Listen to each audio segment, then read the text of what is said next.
Welcome to the IonaHoops.com podcast with your host, Guy Flatico. What's up, Gale Nation? It's season 5, episode 10 of the IonaHoops.com podcast. And yes, that's a collective sigh from Gale Nation. It's been an interesting ride since the last podcast episode. We had a very interesting trip down to the Bahamas. I can talk all about that, but it was a fun trip for the fans. No doubt about that. Team went 1-2, but played pretty well down there, all told. Not great, but pretty well. There was some good energy, enough for optimism. Then Sacred Heart happened the other night, and then St. Peter's happened today. So some interesting stuff there. We're going to get to hear from a whole lot of people. You're not going to hear much from me this episode. This is pretty much wrapping it up for me. What we are going to have is we're going to go a little different format for this episode. We're going to go right into the two post-game press conferences with three players. We have Biggie, we have Reaves, and we have Rupert. All giving us their takes after the victory, the sigh of relief victory over St. Peter's today. And then we will follow that with the state of the Gales, but with a twist. We have Jaden Daly joining me for that one. Jaden was not at the St. Peter's game, but of course he's been at several other games this year. He covers the MAAC quite aggressively, and he will will have a lot to say about this first full weekend of MAAC basketball. So we're gonna get right into it. That's gonna be the episode. It's gonna take up quite a bit of time because we got a couple pressers in there, and then Jaden and I. So we're gonna get right into it. First off, the press conferences. All right, for all of you guys, after the game the other night, how important was it to just kind of turn around and have a game like this today, where it was the defense that really told the story? Very important. We can't go back in time, so we don't really worry about that game anymore. So we came to practice the next day. We moved on immediately. Get ready for St. Peter's, because St. Peter's was a tough team. They had a tough loss at home, so we knew they was going to come in here trying to go to war. So that's what we expected. That's why we executed so well. How important was this game for you personally? Big game. Emotions was high. It's still love for St. Peter's. Those still my guys over there. Some of the guys still there. Respect to them, but it was emotions was high still. Day, lots of big free throws down the stretch to help put this one away. They kind of kept lingering around. Talk about the resiliency down the stretch for you guys. Every time they kind of wanted to knock on the door, you guys kind of shut it. I feel like it still go back to the last game we just played on Friday. I feel like we didn't have a lot of big moments. We kind of broke down in them times, but I feel like together we was more together, and then hard times we just stuck together throughout the whole game. And Biggie, you had a quieter first half, but a big second half. Did anybody say anything to you at halftime? Go after it. Don't be so casual out there. No, I just played my game. I wasn't scoring, so I knew I could help the team with good defense and getting on the board. So I was doing whatever it needed, and then it just all came together. And then just ended up a big second half. So. Is there a moment where any of you felt like the game turned a corner? I know St. Peter's was giving a good fight early on. Never. No, it might have been times where it's like dang, they scoring a little bit, but I knew deep down we was gonna hold it down and stick this one out. So I ain't never feel like that. Yeah, Biggie, how do you describe the last 2 weeks for you personally? I'd say the last 2 weeks for me personally is just learning. I'd say it was a big learning and a big humbling experience. So using those 2 weeks that happened last week, and then just coming in this week, handling business, controlling what I control, and then just making the next step and climbing the next step. Every day, just 1% better, climbing the next step to learn and getting better. So that's all I could do. Clarence, what do you think of Biggie's last 2 weeks? Great last 2 weeks from Biggie. For everybody out there, the game could be taken away from you at any second, and it was for a little bit. And he came back and he brought us energy. Biggie's a huge piece of what we're trying to do, trying to go to AC and win a championship. So the last 2 weeks, Biggie's been locked in, and it showed today. What do you guys are going to do these next couple of weeks? You have 12 days for a game. It's time to get healthy. I'm sure everybody's kind of got their injuries and stuff, but what else are you guys going to do? Do you guys think there'll be something in practice that Tobin's really going to focus on? School first. No, it's finals week. So we got study. Get ready for finals this week going on. Then the week after that, get ready for our next game, and we can go from there. Daly, how do you think Adam is performing as a true freshman guard? I feel like Adam's performing very well. He's still learning. Some of the mistakes he's He's getting better though each and every game. We watch like a lot of film with the positioning coach, and I feel like he took a big gap from when we first started to now. There's an idea that Winborn's going to return to activity tomorrow. What can he bring to the backcourt with you? I feel like he can bring a lot of energy on the offensive side and defensive side. He's a bigger guard than me and Adam, so I feel like he bring that a lot of energy. Knowing that you took on St. Peter's in a lot of ways and beat them at their own game, what's the feeling after doing that? It feels great knowing we lost by like a bad loss last game, so we know we had to come in here and just have high hopes, high energy, and a high motor. All right, happy to get the win today. I thought we did some good stuff. We thought we defended, played tough. When you play St. Peter's, it's always going to be a dogfight, always be physical, and they're going to defend too. And so the first half was we just kind of hung in there long enough. We kept getting stops, and I thought the second half we started to get a few better shots, a little bit better offensively. It's still a struggle. The turnovers are still a problem, but it was good to get a win. Good to get a win. Now we get a chance to get a little bit of a break here, which we need. We played a lot of games in November and get some guys healthy here, just clear our minds a little bit and get ready for what's ahead. So good to get a win. It's been a long week. I think sometimes when you come back from those big trips, we're probably still tired from that trip to the Bahamas. It grinds you a little bit, but there's no excuse for how we played Thursday. But it's good to win today. Showed some toughness today. Showed some grit today. Showed some fire, and that was good to see. How important was it to have a game like this where the defense really was the story for you after what happened at Sacred Heart? Yeah, I can't explain to you, Guy, what happened at Sacred Heart. Because I thought the last time we played Rice, and Rice is a similar team to St. Peter's, big, physical, athletic, right? We guarded the heck out of them. So, it was good to have a good defensive game and for us to show a little bit of backbone. And we kind of recruited this team not to be St. Peter's, but be more like St. Peter's, right? That's why we have guys who are kind of like their kind of guys. And that's why they won the league last year, right? So we're not totally that way, but I thought in that mold a little bit, more physical, tough, defensive team. And obviously we haven't been that way consistently. So it was good to see that today. I thought we were pretty tough today. I don't know what the rebounds were, but I thought we rebounded well today. Offensive rebounds were great. Good to get a win. Also important to hold off St. Peter's. They kept kind of hanging around, and you just felt like they were going to get back in it, but we slammed the door shut.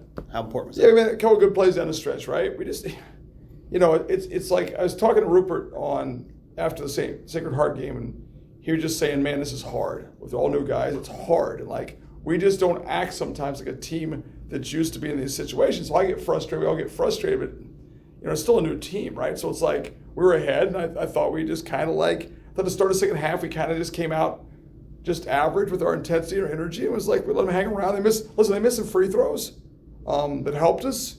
If they make those free throws, it was a different game. So I didn't think we played as well as we could have been. We had a couple of nice plays in the stretch. Adam had a steal on one. A couple of rebounds we got that were big for us. So it was good to make those plays. You have to act like a team that's used to being in those situations. So it was good to. A couple of good plays, made some free throws. Not all our free throws, made some free throws. That's a struggle as well. Biggie had a really strong game today. Yeah. Talk about his evolution from the Cornell game to today. Yeah, Biggie for us has to be a good player. And he's got to be a good player every night, right? And so a guy like him, he can defend, he can rebound, he plays with energy, he's good in our press. So he's got to be that way all the time. And he hasn't been that way consistently, and part of it is I just think it's hard for him. He's adjusted to a guy who was an All-American, who averaged 25 points a game. Well, now it's a little bit harder to score, harder to get your offense going. So he's learning how to play other facets. And I have a high expectations for him, and part of that is sometimes he gets frustrated too with how he's playing, and so we have to keep on teaching. Me and him spent an hour together on Saturday morning just talking about all that stuff, right? And I think I've got to do a better job with him understanding, listen, this is an adjustment for him big time, So he's had, the Vermont game he played great, the Rice game he played great. When he plays well, we play well. It's kind of what it is. I thought he was rebounding like crazy today. He was really active. Any closer to figuring out what makes this team tick? No. But I do think Winborn coming back is a big piece for us. I know people are going to say, well, it's just one guy, but he's a high energy, tough, hard-nosed guard who can play with Daly and Adam and also play behind those guys, you know? So, but no, right? Like, I had no idea. I think I talked to you before the game. Like, I didn't have any idea how he played today. I had no idea. And, like, that's the worst spot to be in. Been a head coach for a long time to not know who's going to like, I was surprised at Sacred Heart. I thought we'd come in and go, and it would just be a war, and we'd fight. Like, we might get beat, and it's a road game, which are always hard. But I was shocked by how we played, how we competed. Shocked, like out of my mind, shocked. Like so today I'm like, well, I told before the game, there's no pregame speech, there's no motivational thing. It's like, listen, fellas, like I don't know what's gonna happen. Like, we don't show up and play hard and play together. You know, this could be trouble. So you got to do that. You know, so and like you know sometimes. The motivational part doesn't matter. We have that in us. We just haven't been consistent yet. So I'm hoping this can help us as we go into break, build a little bit of momentum, get a little bit of confidence, which we need, and get better. You started with a line change after that first media timeout, and then went to a more traditional rotation. Like, yeah, we're not trying to line change it today. Today was just like all 5 guys get tired or something like that. Okay. So you know, if you know, I don't do subs. I'm not in charge of subs, so I kind of like give the guys on the bench a little bit. We talk about it before the game a lot. It's hard to do subs and also concentrate on what's going on in the game. So I try to leave my assistants up to that. So like they just went 5 at a time at that point. It's good off the bench to get in early and see what guys have. So, you know, but yeah, after that it was kind of like hoop. I thought I was going to see Luke Jungers. I thought played well the second half. Like, we need him because he can make shots. Like, he's an offensive threat for us, you know. So I thought it was good to see him play well. And Hogarth's going to be good. Comey did some good things too. But we're still, happy to get a win. So that's all. I'm happy to get a win. I'm happy to get a win. I'm still a little shell shocked, but I do believe this team can be good. I probably did this a disservice with our schedule. Like, I go on everybody else's schedule. Everybody's playing 2. I don't want to play non-ones. I don't want to do that. But like, we haven't had a break from anybody. I mean, every game's been a good team. Every game, right? There's not been one team we played that's not a good team. So it's like that grinds on you a little bit. And it's only December 5th or 6th or 7th, right? We played a lot of games already, so I probably didn't help ourselves there. I was talking to a good buddy of mine, Dave Paulson, the head coach of Holy Cross, and he's like, I told you, I used to work for him, and he's like, the most important job as a head coach is recruiting, right? That's the most important. You have to get good players, right? And number 2 is scheduling. Like, you got to schedule the right way. I'm a competitive guy. I want to go play the best teams we possibly can. And I'm like, I don't think it's all new at 13. I don't think I knew that sometimes you need a little bit of a confidence boost or some juice. And we were close in a couple of those games, but still, I think it wears on you, wears on guys. And like, hey, does this work? Are we meeting good at all? So I think we kind of lost our swagger a little bit. We have to get that back. But I think we have a lot of work to do. But there is potential here. So I know the guys have finals, and a couple guys are going to get healthy over these next 12 days. Is there something that you're going to try to focus on just in terms of just these next 12 days? I'm going recruiting for like 4 days. So that's what I'm going to go. So I have a flight at 7 a.m. tomorrow morning, so I'll feel a little bit better on that flight, knowing we actually got to win before the break. So that'll be good. I'll be gone for 4. I got a Christmas tree last night. We went and picked it out, so that's good. My wife's happy. My daughter's happy. Everybody's happy. And no one's really happy. My dogs are happy. So then we'll come back. And like, we have got to get better. Defensively, we got to be consistent, right? So, and then offensively, we've got to not turn the ball. We got to find 5 guys who can, and like, is it the half-court offense? There's something. Is it 3-on-2, 4-on-3? We got to get a good shot on the 3-on-2, 4-on-3, 5-on-4 in transition. We don't score on those, Offensive rebound, got to score on. There's a lot of things in that facet we got to get better at offensively. So we'll work on our offense a little bit, or we're going to work on our press a little bit. We'll get better, I think we'll do a lot of skill stuff too. We'll do some workouts and get better at that kind of thing too. Tobin, do you think the energy of the home crowd played a factor in today's win? Absolutely. The better our crowd, listen, people are down on us. I understand that. Listen, there's nobody more down about what we're doing, our results right now than me, right? And I think I apologize to every person who's ever walked into a shell in the last 2 days for how we played Thursday. It was a despicable performance in every facet of the whole thing, right? Like, listen, I'm not used to it. And I'm like, and I was irritated, and like, that's not how we should play. That's how we should act. That's not how we should do things. So, we got to get the crowd, the fans back. And you do that by being a tough, gritty, competitive team, and the results will follow, right? And I keep preaching that, and we keep going on that, and that's what's got to be, right? That's how we're going to win, by being tough, gritty, competitive. You know, we've lost 2 games at home already. It irritates the hell out of me. So yeah, the crowd is awesome. I appreciate people coming out today. I appreciate people coming to the games. You know, my wife was like 50-50 on coming. You know, I've lost a lot of support around the house, right? So I understand. Listen, no one understands that more than I do, you know? So happy to have the crowd here, happy to be at home. Now let's get better here and improve this team and get ready for what's ahead of us now, which is a nice little break. And we go Colgate, Harvard, and it's all MAAC after that. And you know, I still think we can be a factor. I really do, but we have to get a lot better. You know, and that's my job the next 2 weeks. And now here we are. It's Jaden Daly and I from Jaden Daly from Daily Dose of Hoops. If you didn't know by now, you haven't been listening to this podcast. Jaden and I will chop it up about the MAAC. Well, you all are used to me going on a rant if things are going badly, or just sounding a little too upbeat for probably most of your likings when things are going well, when I give my State of the Gals address. So you're probably sick of hearing me doing it by myself. So I figured I'd bring in some help. And it was somebody who we didn't quite get to squeeze into our MAAC preview sessions, but is a regular on this podcast, the one and only Jaden Daly of Daily Dose of Hoops. Jaden, how are you? Guy, I'm doing well, my friend, and I always appreciate the invitations back up on the ledge, so I'm grateful to join you once again, even though it really couldn't happen earlier in the year through scheduling conflicts and other stuff that went on both sides. But ledge life is back in full force, and I'm always a part of it for better or worse, one way or the other. I'm glad to share it this time around.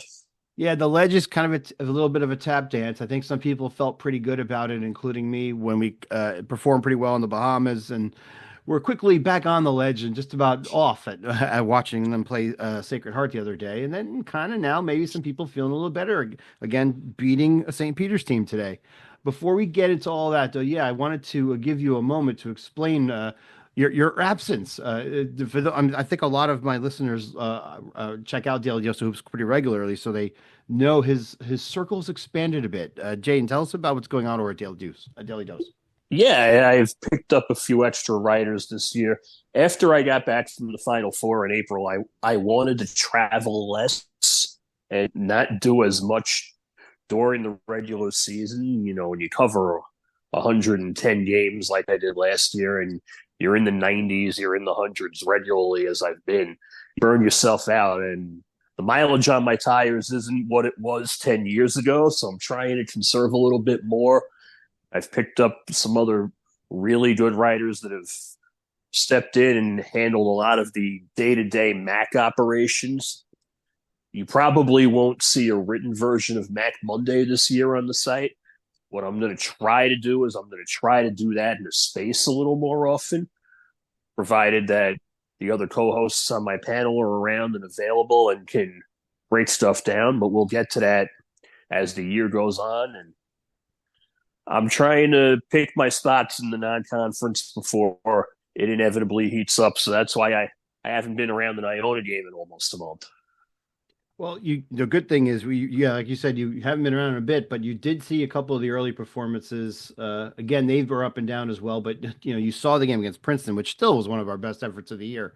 And so just based on what you've seen, again, a lot of uneven play, but certainly a losing record at this point, up until at least the getting going on the MAAC portion schedule. What did you see? Did you see anything that you were surprised to see, I guess, is a good way to ask that question. Well, the first week of the year, I was very surprised by what Reaves and Adam Jai were able to do in the backcourt together. A pairing that had no prior experience playing alongside or off of one another.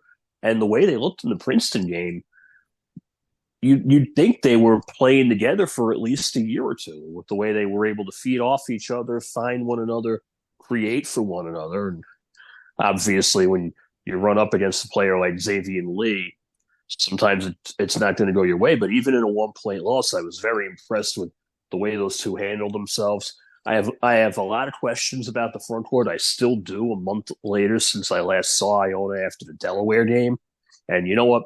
Tobin might not want me back because all 3 wins have come when I'm not around. So That's a good point. maybe it's for the best that I'm not at the Heinz Center or I'm not following this team on the road. But yeah, I still have some question marks. I was very impressed with the backcourt. I loved what I saw from Yefem Mundi. I think it was the Delaware game when he had 16 and 18. Yeah.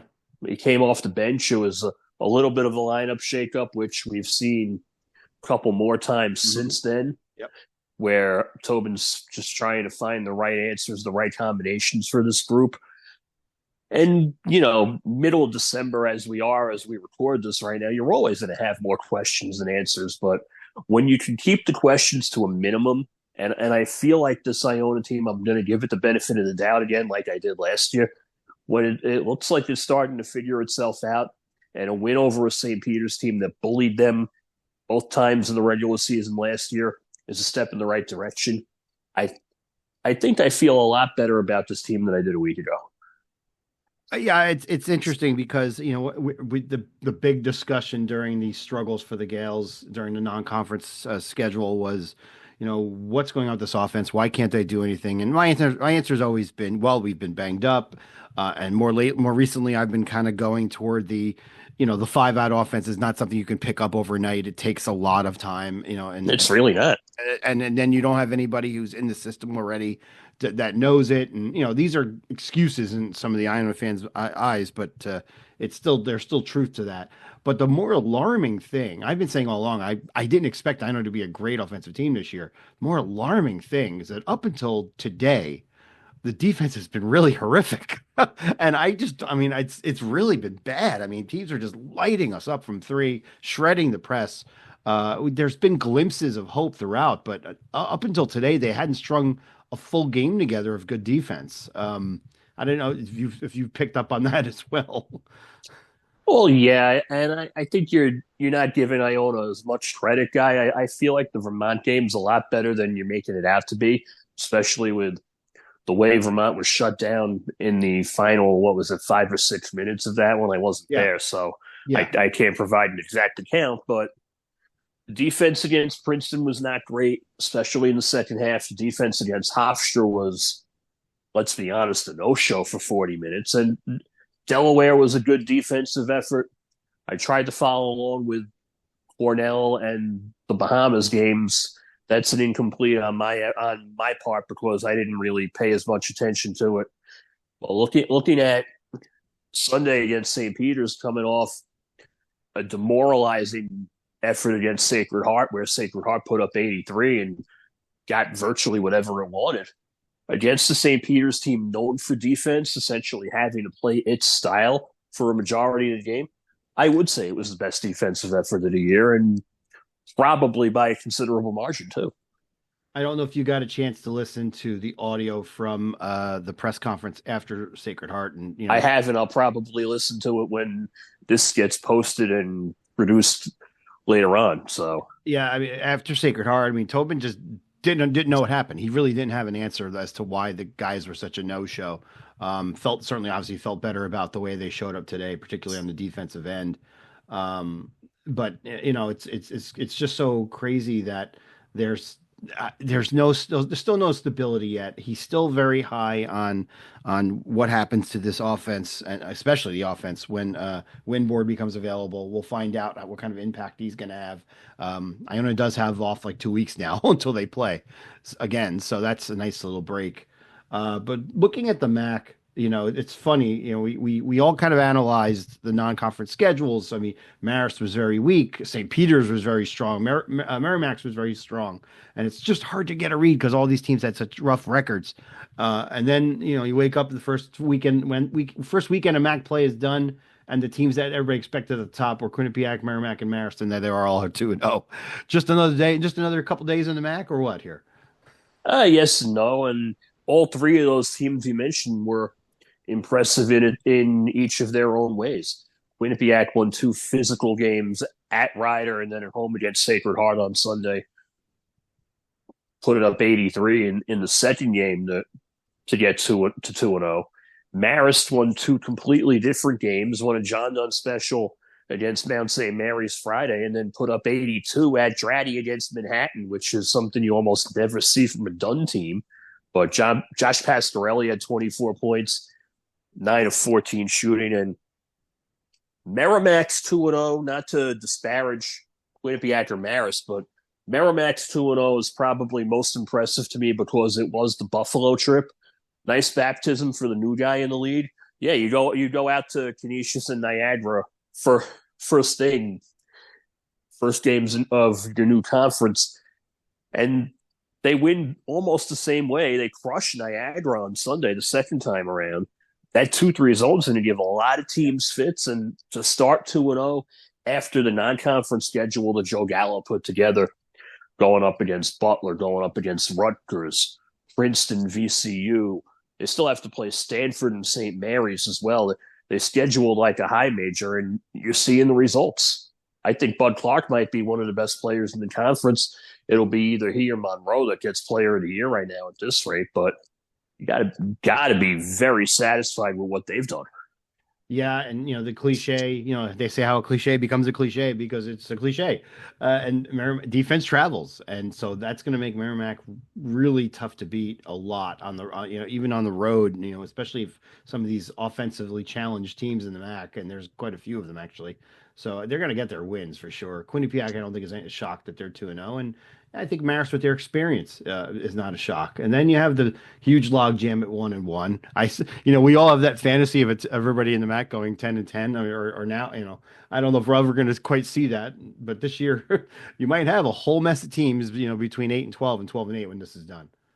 Yeah, the parity in this conference, it almost always gets better every year, which is a good thing. And then it always turns out to be one of the same three schools winning the tournament for the last 10 years. It's been either Iona, Manhattan, or St. Peter's every year since 2013. So it's good at the start of the year, and then I guess order is restored in March. But this is a year where even a month and a half into the season, I don't know what's going to happen. I barely figured out who was what in the MAAC. I tried to project it, and it blew up in my face.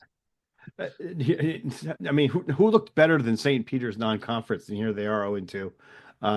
That's the MAAC in a nutshell right there. It's funny. I think there's going to be more intrigue this year in the MAAC because there are three teams that aren't even going to make the tournament. Usually you spend too much just kind of jostling for seeds. Now there are teams that are going to be fighting for their seasons in those last couple weeks of February. It's going to be a pretty intense ball. Yeah. You don't know now with the unbalanced schedule too, yes, where tiebreakers are going to come into even greater play, where you get one team once, and that could make the difference against a team that you get twice and end up splitting against. So that could be the difference between 10 and 11. You never know, or it could be the difference between 6 and 7, where you get the last bye into the quarters, or you have to play one of the two pigs. And you're our guru of keeping up with those, seeding races down the stretch of the year. Yeah, we'll see how much of that I'll actually do this year. Yeah, I was going to say, how much harder is this going to be with the uneven schedules? I mean, that's, so much harder to track and assume, and just kind of plot where the groupings go and all of that. So, yeah, I don't envy you if you decide to try to do that or just let the MAAC do it for you. Yeah, I did it the 2 years of the unbalanced schedule before when they went from 20 to 18 and back to 20. I don't know if I'll do it again, to be honest with you, but we'll see. We'll see where the chips fall. We'll see how the season plays out. Absolutely. So like we said, we've been talking about you've seen quite a bit of a few teams even beyond the MAAC. One of the big issues that we've been all talking about and on the MAAC message board that I know you've made some appearances on as well, is just the quality of the play in the conference. You've seen enough of other conferences, the CAA and America East even a bit. Where is the MAAC right now? Is it really as bad as it looks, or is it kind of deceiving? It's still hard to tell. I want to get a better sample of conference games, so maybe midway through January I'll have a better answer, but probably in that lower third, if you're going by the KenPom rankings, somewhere in the 20s, maybe mid-20s, which isn't where most people would want the league to be. Ideally, if you're a good mid-major, a good lower mid-major, you want to be around 17, 18, 19 at the beginning of the second half. So I'm just hoping for the sake of the league that nobody pulls another team down or pulls the rest of the league down. It's really hard to tell. There are a lot of other conferences that may not be as strong as projected. I haven't seen that yet from what limited MAAC action I've seen. So I'm going to hold out hope on that one. Yeah, and even just looking at Ken Palms, I mean, even with after today's loss, I think St. Peter's still has the top Ken Palm in the league, and they're not even the top 225 in the country. So you see that, you wonder what kind of seed we're looking at. It feels like we're heading toward a lock toward a 16. Probably Dayton. Yeah, and probably Dayton, if all told. And you hope it's just a current situation for the league, and that we're still adjusting to the NIL and the portal and all of that, and it'll kind of rebound a bit, and maybe there'll be a little bit of a regression to the mean a little bit, and get back to those low 20s that we were comfortable with for a while. But I don't know. I'm not sure where it's going yet. But you can't argue the fun that this league still brings a whole lot of us. Oh yeah, there's still nothing like MAAC basketball. If you're invested in it, you're in for a hell of a show. And this past weekend was just the beginning of it. So just to kind of springboard us toward past the holidays and everything as we get into MAAC play, just a hunch on your take. I mean, it's so hard to guess, as we know, but do you feel like this Iona team could evolve into something a little more than what we've seen so far? Maybe be among one of the challengers, or do you think this is one of those teams that's just kind of destined for that mid-pack? You'll have up and down performances or whatnot. Oh no, I do. I think you have a team with upside. You have a team with potential. You have 2 or 3 kids on that team, and I'm looking at James Patterson first and foremost, that are prime breakout candidates that once they get it figured out, they're going to be hard to contain the rest of the way. And I think Clarence Rupert, too, now that he's back in the league, he's been through a conference weekend again just to get a feel for what he had when he was a freshman at St. Peter's.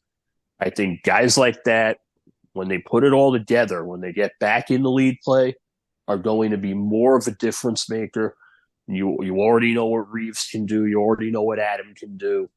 Iona's going to get 4 of its top 5, I think, on the same page. That 5th spot will probably be by committee, but if Tobin can have 3 or 4 that can put up 9 or 10 points a night, I love what I see from this group. And I still think Iona has a very favorable break to where it could get on a run and be the Iona that we know, the Iona that we've grown to see. Well, we will find out. Speaking of things that we've grown to see, give us a quick update of what you've seen out of Jamaica Queens thus far this season. Oh, boy. Oh, boy. Well, I've seen a team that has lived up to expectations in one sense. In another sense, I've seen a team that's typical of what's played that program for the last however many years, where sometimes it can't get out of its own way. Sometimes the ball flows and the offense moves and everything is going in the right direction. And then sometimes you have those head-scratching efforts where you don't make shots or the other team shoots the lights out and games are closer and more heart attack-esque than they should be.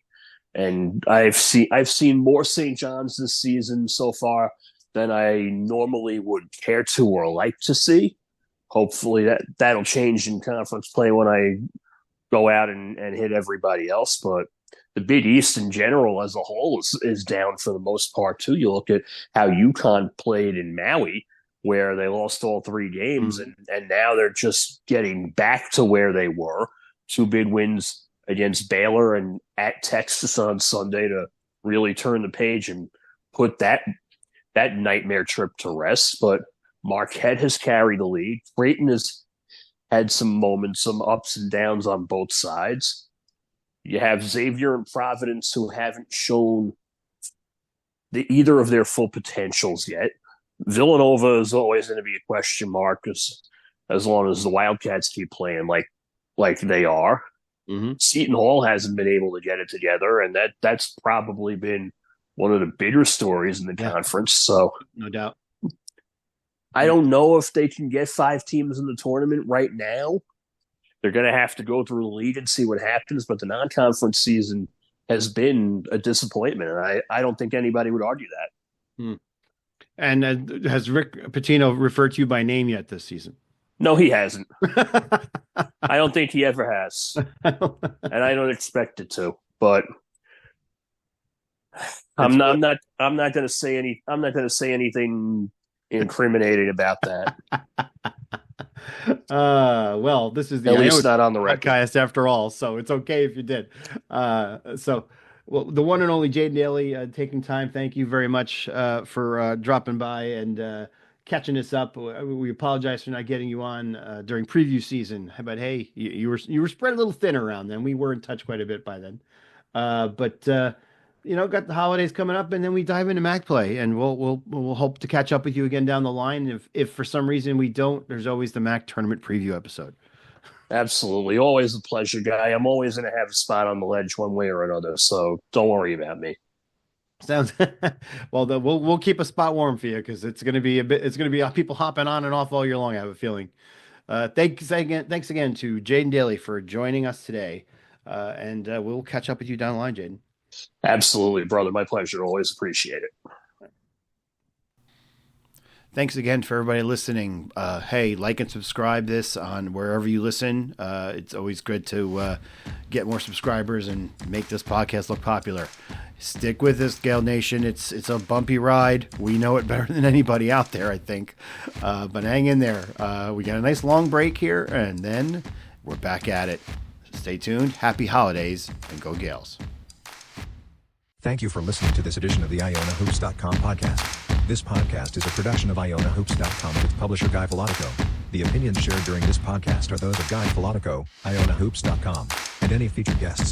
This podcast is not affiliated with Iona University Athletics or the university itself. Thank you for supporting IonaHoops.com.